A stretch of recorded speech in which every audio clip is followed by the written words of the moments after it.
বেগুন দিয়ে পকোড়া বানিয়েছি। কিভাবে বানিয়েছি পুরোটা ভিডিও দেখে যাবেন, অবশ্যই জানতে পারবেন।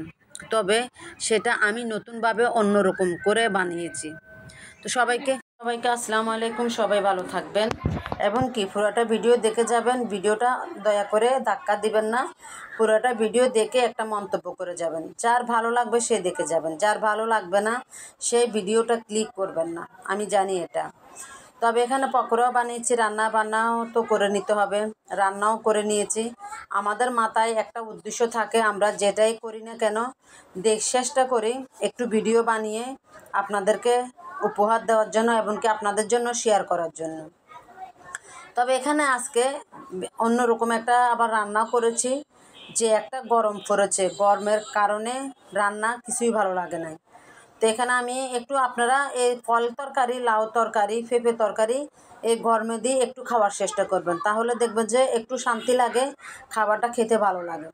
তবে আমি ফল হোক আর লাউ হোক, আমি ডালটা সবসময় একটু বেশি দিই, কারণ একটু ডালটা বেশি দিলে আমার থেকে বেশি ভালো লাগে। তো এখানে আবার একটু হালকা পাতলা ডিম ভুনো করে নিয়েছি, শুধু ফল তরকারি দিয়ে তো আর ভাত খাওয়া যাবে না, সেজন্য একটু ডিমও ভুনা করে নিয়েছি, হালকা রসা ভুনা করে নিয়েছি। এখানে আমার ফল তরকারিটা শেষের দিকে মাশাআল্লাহ কালারটা সেই হয়েছে। তো ডিমটা আমি এভাবে করেছি, হালকা ঝোল রেখেছি এখানে।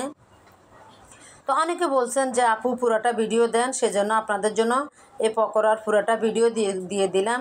অবশ্যই মনোযোগ সহকারে দেখে নেবেন, তাহলে বুঝতে পারবেন আপনারা আমি পকোড়াটা কিভাবে বানিয়েছি।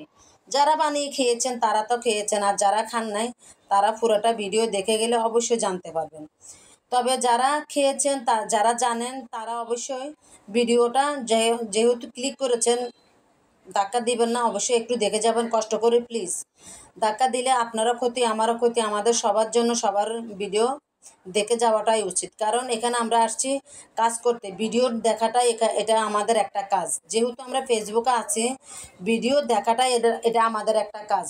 তো আমি মনে করব যেহেতু আমাদের কাজটা আমরা সবাই ভালোবেসে করে যাব। যার ভিডিও আসবে আমরা মনোযোগ সহকারে দেখে ভিডিওতে কি বলা হচ্ছে এবং কি ভিডিওতে কি দেখাচ্ছে সে রিলেটিভ একটা কমেন্ট করতে চেষ্টা করব। তবে এখানে পকোড়াতে আমি জিরা দিয়েছি, একটু রাঁধুনি মশলার গুঁড়া দিয়েছি, একটু রসুন দিয়েছি, একটু কাঁচামরিচ কুচি করে দিয়েছি, পেঁয়াজ কুচি করে দিয়েছি। আমি যা যা দিয়েছি সব আপনাদেরকে দেখিয়ে দিয়েছি। হালকা একটু চিনি দিবেন, সেটা কোনোভাবে স্কিপ হয়ে গেছে। তবে অনেক অনেক মজা ছিল, খেয়ে দেখবেন, অনেক মচমচে ছিল।